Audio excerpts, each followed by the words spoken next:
അപ്പോൾ എൻ്റെ dead body കൊണ്ടുവരാനായിട്ട് അവിടെ അവരങ്ങനെ തുള്ളിച്ചാടാണ്. ഞാൻ നോക്കുമ്പോൾ സെക്കൻഡ് ലൈഫ് ഡെഡ് ബോഡി കൊണ്ടുവരാനാണ് ആംബുലൻസ് വരുന്നത്.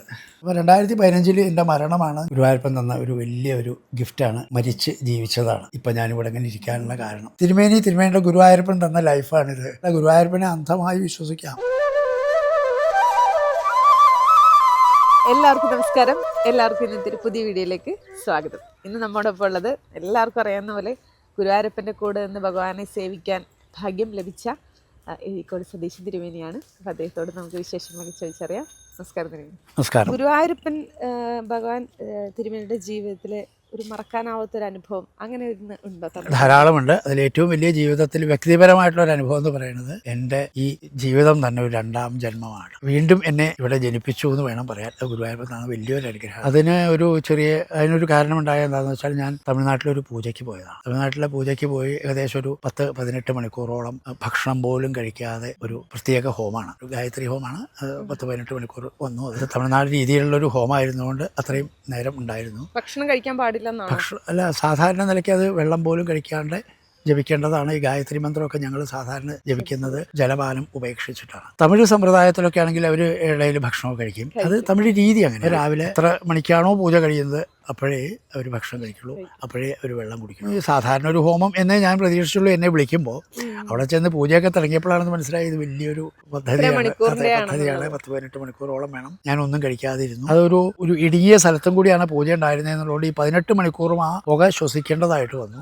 അപ്പോൾ ഉള്ളിൽ മുഴുവൻ പുക നിറഞ്ഞ്, ഹോമത്തിന്റെ പുക നിറഞ്ഞ് കണ്ടിരുന്നു. അത് കഴിഞ്ഞ് ഇത് മുഴുവൻ കഴിഞ്ഞപ്പോൾ എനിക്ക് തിരിച്ച് സേലത്ത് പോയിട്ടൊരു പൂജ ഉണ്ടായിരുന്നു. അതിനുവേണ്ടി ഞാൻ ട്രെയിനിന്റെ സമയമായപ്പോൾ ഭക്ഷണമൊന്നും കഴിക്കാണ്ട് ധൃതി പിടിച്ച് റെസ്റ്റ് കിട്ടിയിട്ടില്ല. ഭക്ഷണം മണിക്കൂറുകളോളം ഇങ്ങനെ ഭക്ഷണം കഴിക്കാണ്ടിരുന്നു. പിറ്റേ ദിവസം ഇതുപോലെ രാവിലെ ഒരു ഗണപതി ഹോമം ഉണ്ട്, ഒരു പൂജയുണ്ട്. അതുകൂടി കഴിഞ്ഞിട്ട് വേണം എനിക്ക് ഭക്ഷണം കഴിക്കാനുള്ള സാവകാശവും കിട്ടിയില്ല, സമയം കിട്ടിയില്ല. അതുകൊണ്ട് പിറ്റേ ദിവസം ഇത് കഴിഞ്ഞത് 24 മണിക്കൂർ ഭക്ഷണം കഴിച്ചിട്ടില്ല. ഇപ്പൊ 24 മണിക്കൂർ ഭക്ഷണം കഴിച്ചു. അതിനിടയ്ക്ക് ഒരു ഗ്ലാസ് വെള്ളം കുടിച്ചിട്ടുണ്ട്. സേലത്ത് ചെന്നു. അന്ന് രാത്രിയും ഞാൻ ഭക്ഷണം കഴിച്ചില്ല. കാരണം എനിക്ക് ഗ്യാസ് നിറഞ്ഞ് വയറൊക്കെ ഇങ്ങനെ വല്ലാതെ സ്തംഭിച്ചിരിക്കുകയായിരുന്നു. ഒന്നും ഉള്ളിൽ ചെല്ലാൻ പറ്റുന്ന ഒരു അവസ്ഥ ആയിരുന്നില്ല എനിക്ക്. അത്രയും നേരം കഴിക്കാതിരുന്നു. അതിന്റെ പിറ്റേ ദിവസം സേലത്തെ പൂജയും കൂടി കഴിഞ്ഞ് രാവിലെ ഒരു 9 ആകുമ്പോൾ കഴിച്ചു കഴിഞ്ഞാൽ ഭക്ഷണം കഴിക്കാമെന്ന് വിചാരിച്ചു. പക്ഷേ അവിടുത്തെ ആ പൂജ നിർഭാഗ്യവശാൽ ആ പൂജ കഴിഞ്ഞപ്പോൾ അപ്പോഴും ഉച്ചയ്ക്ക് 1 മണിയോളമായി. അതും സമയമെടുത്തു. അപ്പോഴും ഒന്നുമില്ല. ഇടയ്ക്ക് എഴുന്നേറ്റ് കഴിച്ചുമില്ല. ഈ രണ്ടാമത്തെ ദിവസം ആ പൂജയും കൂടിയും കഴിഞ്ഞ് ഉച്ചയ്ക്ക് 1 മണിയോട് കൂടിയാണ്. ആ 1 മണി കഴിഞ്ഞിട്ട് എനിക്ക് അവർ ഭക്ഷണം ആദ്യമായിട്ട് തന്നത് ഒരു ലസ്സിയാണ്. അതെ, തൈരിൻ്റെ. ഇത്രയും നേരം ഒന്നും കഴിക്കാതെ വയറിൽ ഗ്യാസായിട്ട് നിന്ന് അതിൻ്റെ ഇടയിൽ ഈ തൈര് ചെന്നപ്പോൾ എനിക്കൊരു ഛർദി വന്നു. വൊമിറ്റ് ചെയ്തു. കഴിക്കാനായിട്ട് ഇരിക്കുമ്പോഴാണ്. അപ്പോൾ ഛർദി വന്നതോടുകൂടി ഞാൻ വാഷ് ബേസിൽ പോയി ഛർദിച്ചു. വീണ്ടും ഒരു ഛർദിയും കൂടി വന്നപ്പോൾ എനിക്ക് അത് ഭയങ്കര ഓക്കാനായിട്ട് ഉള്ളിൽ നിന്ന് വലിച്ചെടുത്ത് ഛർദിച്ചു. അങ്ങനെ ഛർദിച്ചപ്പോൾ എനിക്ക് തലകറക്കം പോലെ വന്നു. ഞാൻ പതുക്കെ പിടിച്ച് താഴത്ത് ഞാൻ അങ്ങോട്ട് കിടന്നു. ആ താഴത്ത് കിടന്നതേ ഓർമ്മയുള്ളൂ. പിന്നെ ഞാൻ 6-ാം ദിവസമാണ് ബോധം വരുന്നത്. അപ്പോൾ ബോധം പോയി. അപ്പോൾ അവർ തിരുമേനി എന്തോ ബോധം വീണു എന്നുള്ള മട്ടിൽ അവർ അടുത്തുള്ള ഹോസ്പിറ്റലിൽ കൊണ്ടുപോയി. ഇല്ല, ആരുമില്ല. എല്ലാവരും കേരളത്തിലാണ്. ഞാനൊരു സഹായം മാത്രമേ ഉള്ളൂ. അപ്പോൾ അവിടെ ഇങ്ങനെ ഈ ഭയങ്കര ശ്വാസം വലിച്ചുകൊണ്ടിരിക്കണു. അപ്പോൾ അവർ ഹാർട്ട് അറ്റാക്ക് ആണെന്ന് വിചാരിച്ചു. ആദ്യം ആ രീതിയിലൊന്ന് ചികിത്സിച്ച് നോക്കി, ശരിയായില്ല. അടുത്ത ഹോസ്പിറ്റലിൽ പോയി. അവിടെയും ട്രീറ്റ്മെൻറ്റ്. 3-ാമത്തെ ഹോസ്പിറ്റലിൽ ചെന്നപ്പോൾ അവർ അഡ്മിറ്റ് ചെയ്തു. അവരും ഈ ഹാർട്ട് സംബന്ധമായിട്ടുള്ള രോഗത്തിലാണ്. ഏതായാലും ഓക്സിജനൊക്കെ തന്ന് അവരങ്ങനെ കിടത്തി. അപ്പോഴൊന്നും എനിക്ക് ബോധമില്ല. മനസ്സിലായില്ല. പിന്നെ സേലം ഗവൺമെൻറ് ഹോസ്പിറ്റലിൽ വളരെ പ്രസിദ്ധനായിട്ടൊരു ഡോക്ടറുണ്ട്, ഡോക്ടർ ശാസ്ത, സീനിയർ ഡോക്ടറാണ്. അപ്പോൾ ഈ ഡോക്ടർ ശാസ്ത ഈ ഹോസ്പിറ്റലിൽ വന്ന്, അദ്ദേഹം ഇവിടെ പ്രാക്ടീസ് ചെയ്യുന്ന ആളല്ല, പക്ഷെ വേറെ ചില മുകളിൽ നിന്നുള്ള ഉത്തരവൊക്കെ പ്രകാരം വന്നതാണത്. അങ്ങനെ അദ്ദേഹം വന്ന് നോക്കിയപ്പോഴാണ് ഇത് ഹാർട്ടിൻ്റെ അല്ല. അദ്ദേഹം ഉടനെ CT സ്കാൻ എടുക്കാനും ബാക്കിയുള്ളതൊക്കെ ചെയ്തപ്പോൾ ആണ് കണ്ടുപിടിച്ചത് എൻ്റെ ഈ അന്നനാളം പൊട്ടിപ്പോയതാണ്. അന്നനാളം പൊട്ടിപ്പോയപ്പോൾ ഉള്ളിലുള്ള ഓക്സൈഡൊക്കെ പുറത്തേക്ക് വന്നു. വെള്ളം മുഴുവൻ ലിവറിൽ വെള്ളം നിറഞ്ഞു, ലങ്സിൽ വെള്ളം നിറഞ്ഞു. അതാണ് ഈ ശ്വാസം മുട്ടുമൊക്കെ വരാനുള്ളൊരു കാരണം വന്നതുകൊണ്ട്. ഈ ബോധമില്ലാതെ അതൊക്കെ അതിൻ്റെയാണ്. പിന്നെ ട്രീറ്റ്മെൻറ്റ് ഇപ്പോൾ സർജറി നിർബന്ധമാണ്. അപ്പോൾ സർജറി ചെയ്യണം. വയറ് കീറി സർജറിക്ക് ഓപ്പൺ ചെയ്തിട്ട് പിന്നീട് അദ്ദേഹം പറഞ്ഞത് ചെയിൻ സ്മോക്കർ ആണോ എന്നാണ് ചോദിച്ചത്. എനിക്ക് ബോധമില്ലാതെ കിടക്കുകയാണ്. അപ്പോൾ കൂടെയുള്ളവർ പറഞ്ഞു. അപ്പോഴേക്കും എൻ്റെ ഫാമിലിയൊക്കെ അവിടെ എത്തിയിട്ടുണ്ട്. എല്ലാവരും എല്ലാവരും വെച്ചിട്ടുണ്ട്. അപ്പോൾ അവർ പറഞ്ഞു അങ്ങനെ സ്മോക്കിങ് ചെയ്യണ സ്വഭാവമുള്ള ആളല്ല, ഇതുവരെ വലിച്ചിട്ടില്ല. പക്ഷേ ഉള്ളിൽ മുഴുവൻ പുകയാണ്. അപ്പോൾ ഹോമത്തിൻ്റെ എന്ന് അവർക്കറിയില്ലല്ലോ. അവർ വിചാരിച്ചു ഇത് മുഴുവൻ സ്മോക്ക് ചെയ്തിട്ട് വന്നിട്ടില്ല. പിന്നെ ആ വയറ് ഉള്ളിൽ മുഴുവൻ ക്ലീനിങ്, അതിന് വലിയ പാട് പെട്ടുമെന്നാണ് അവർ പറയണത്. എന്തായാലും അത് ചെയ്തു. ഞാൻ വെന്റിലേറ്ററിലായി. വെന്റിലേറ്ററിലാക്കേണ്ടി വന്നു. ഈ സർജറി കഴിഞ്ഞപ്പോഴേക്കും എനിക്ക് ഒട്ടും ശ്വാസം എടുക്കാൻ പറ്റാത്തൊരവസ്ഥ വന്നു. വെന്റിലേറ്റർ 4 ദിവസം വെന്റിലേറ്റർ കിടന്നപ്പോൾ ഡോക്ടർ പറഞ്ഞു ഇയാളെങ്ങനെ വെന്റിലേറ്റർ ഇട്ടാൽ ശരിയാവില്ല, 5 ദിവസം കൂടുതൽ വെന്റിലേറ്റർ ഇട്ടാൽ ചിലപ്പോൾ പിന്നീട് കോമയിലൊക്കെ പോയി എന്ന് വന്നേക്കാം. അപ്പോൾ പിന്നെ ആരെയും തിരിച്ചറിയാണ്ട് അങ്ങനെ വെറുതെ ബെഡ് റിഡൺ ആയിട്ട് കാലം മുഴുവൻ എത്ര കാലം ആയസച്ച് അതുവരെ ഇങ്ങനെ കിടക്കണം. പക്ഷേ വെന്റിലേറ്റർ ഇല്ലാതെ സപ്പോർട്ട് ചെയ്യണമില്ല. റിമൂവ് ചെയ്താൽ ഒരു പക്ഷേ മരിച്ചു എന്ന് വരും. റിമൂവ് ചെയ്യാതെ ഇങ്ങനെ ആയാൽ കോമയിൽ പോകും. അപ്പോൾ കോമയിൽ പോകണോ അതോ ഈ കണ്ടീഷനിൽ അവസാനിക്കണോ എന്നുള്ളത് നിങ്ങളൊന്ന് കൂടി ആലോചിച്ച് തീരുമാനിക്കൂ എന്ന് പറഞ്ഞു. അതെ, ഡോക്ടർ അവസാനത്ത് അത് അവരങ്ങനെ പറയുന്നതാണ്. അപ്പോൾ വീട്ടുകാരൊക്കെ കൂടി എല്ലാവരും ബന്ധുക്കളെല്ലാവരും ആലോചിച്ചു. അപ്പോൾ അവരാലോചിച്ചപ്പോൾ അവർ വിചാരിക്കുന്നത് ഞാൻ ഒരു ദിവസം സാധാരണ എനിക്ക് 18 മണിക്കൂർ പ്രവർത്തിക്കുന്ന ഒരാളാണ്. രാവിലെ ഒരു 4 മണി മുതൽ 10 മണി വരെ പൂജ, അതിനുശേഷം പകലൊക്കെ ജ്യോതിഷം, വൈകുന്നേരം വീണ്ടും പൂജ, രാത്രി ഏകദേശം ഒരു 12-1 മണി വരെ ഞാനിങ്ങനെ ആക്റ്റീവാണ്. വർക്കോളിക്കാണ്. എനിക്കതിന് ക്ഷീണമൊന്നുമില്ല. ഞാനങ്ങനെ സ്ഥിരമായിട്ട് വർഷങ്ങളോളമായിട്ട് അങ്ങനെ ചെയ്യണതാണ്. അങ്ങനെ ഓടി നടന്ന് ചെയ്യുന്ന ഒരാൾ ഇങ്ങനെ കോമയിൽ കിടക്കുക എന്ന് പറയുമ്പോൾ അത് ആർക്കും താങ്ങാൻ പറ്റില്ല, കാണുന്നവർക്കും പറ്റില്ല. അങ്ങനെ ഒരു ജന്മം കിട്ടിയിട്ട് കാര്യമില്ലല്ലോ. അപ്പോൾ എന്നാൽ ഇത്രയേ ദൈവം ആവശ്യമെന്നുള്ളെങ്കിൽ അങ്ങനെ പോട്ടെ എന്നവർ വിചാരിച്ചു.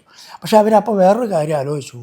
ഞാനൊരു 10-15 വർഷം മുമ്പ് മുതലേ 2015 എൻ്റെ ഡെഡ് ലൈൻ ആണെന്ന് എല്ലാവരോടും പറഞ്ഞിരുന്നു. കാരണം എൻ്റെ ജാതകപ്രകാരം 2015 എനിക്കൊരു വലിയ സന്ധിഘട്ടമുണ്ട്. 2000 അപ്പോൾ 2015 എൻ്റെ മരണമാണ്. ഞാൻ നേരത്തെ എല്ലാവരോടും ഇടയ്ക്കിടയ്ക്ക് പറഞ്ഞിരുന്നുണ്ട്.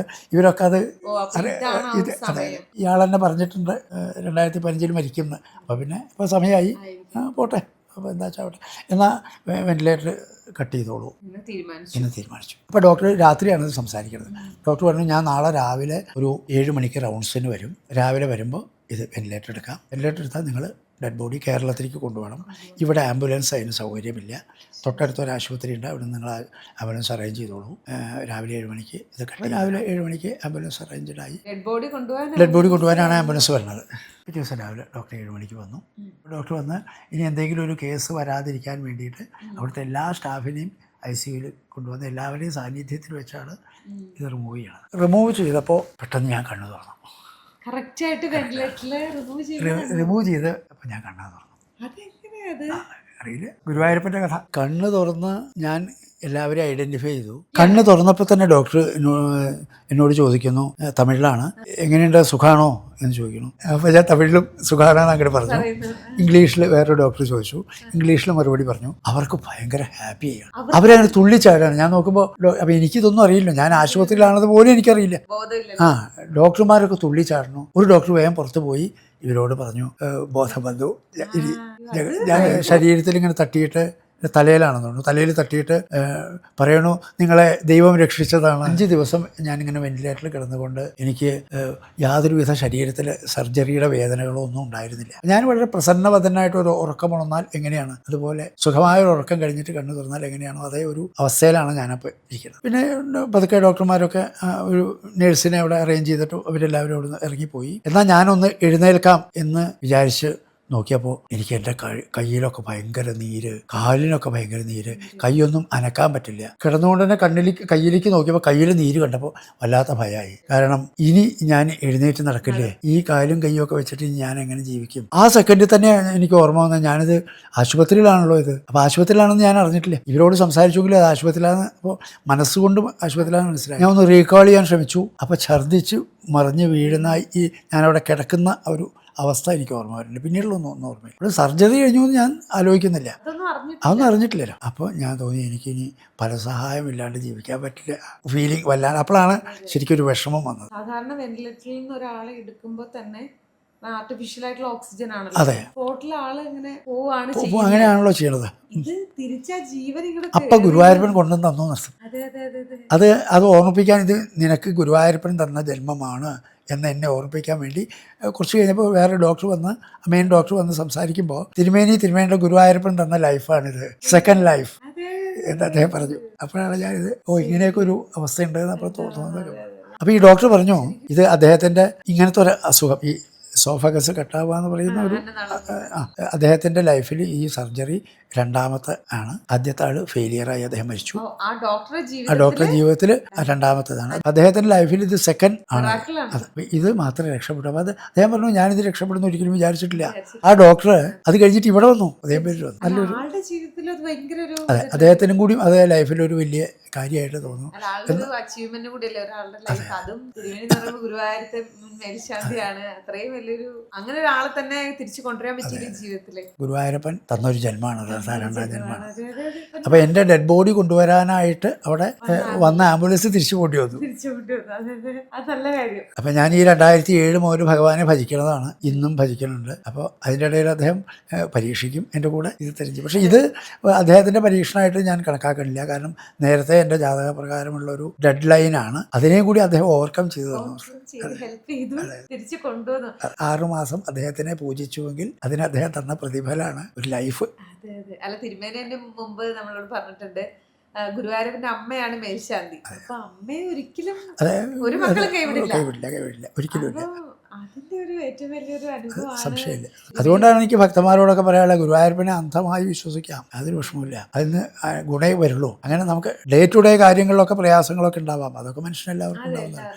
അതാണ് ശരിക്കും പറഞ്ഞാൽ നമ്മുടെ ജീവിതത്തിലൊരു അത്ഭുതം അല്ലെങ്കിൽ ഒരു മിറാക്കിൾ ഭഗവാൻ ദൈവം ഉണ്ട് എന്നുള്ളത്. ഒരുപാട് പേർക്ക് നിരീശ്വരവാദികൾ ഉണ്ടാവാം, എല്ലാവർക്കും ഇതൊക്കെ ശരിയാണോ ഇങ്ങനെയൊക്കെയുള്ളത്. അപ്പൊ നമ്മുടെ ജീവിതത്തിൽ തന്നെ ആ ഒരു അനുഭവം വരുമ്പോഴാണല്ലോ നമുക്ക്. അത് നിരീശ്വരവാദികൾ എന്നൊക്കെ പറയുന്നത് അവർക്ക് ഇതിനെപ്പറ്റി ഒരു അനുഭവം ഇല്ലാത്തതുകൊണ്ടാണ്. അനുഭവിച്ചാൽ അവരൊക്കെ തിരിച്ചു വരുമല്ലോ. ഗുരുവായൂര് ഭഗവാനെ സേവിച്ചുകൊണ്ടിരുന്ന ഒരു കാലഘട്ടം, അത് കഴിഞ്ഞ് ഇറങ്ങിയിട്ടും അവിടുന്ന് ഇറങ്ങിയ ശേഷവും തിരുവേനിയുടെ ലൈഫ് എന്ന് പറയുന്നത് ശരിക്കും ഭഗവാന്റെ ഒരു സാന്നിധ്യം ശരിക്കും എല്ലാവരും 100% ഉണ്ട്. ഞാനിവിടെ എന്നും പൂജ കഴിക്കുന്നതാണ്. ഗുരുവായൂരപ്പനെ സങ്കല്പിച്ചിട്ടുള്ള സാളഗ്രാമമുണ്ട്. ഇവിടെ 20 സാളഗ്രാമമാണുള്ളത്. ഭഗവാനെ ഗുരുവായൂരപ്പനായിട്ട് അതിൽ പൂജിക്കുന്നുണ്ട്. ഗുരുവായൂരപ്പൻ്റെ അവിടുത്തെ മേശാന്തി അല്ലാന്നേ ഉള്ളൂ, ഇവിടെ ഇരുന്ന് ഗുരുവായൂരപ്പനെ മേശാന്തിയായിട്ട് പൂജിക്കുന്നുണ്ട്.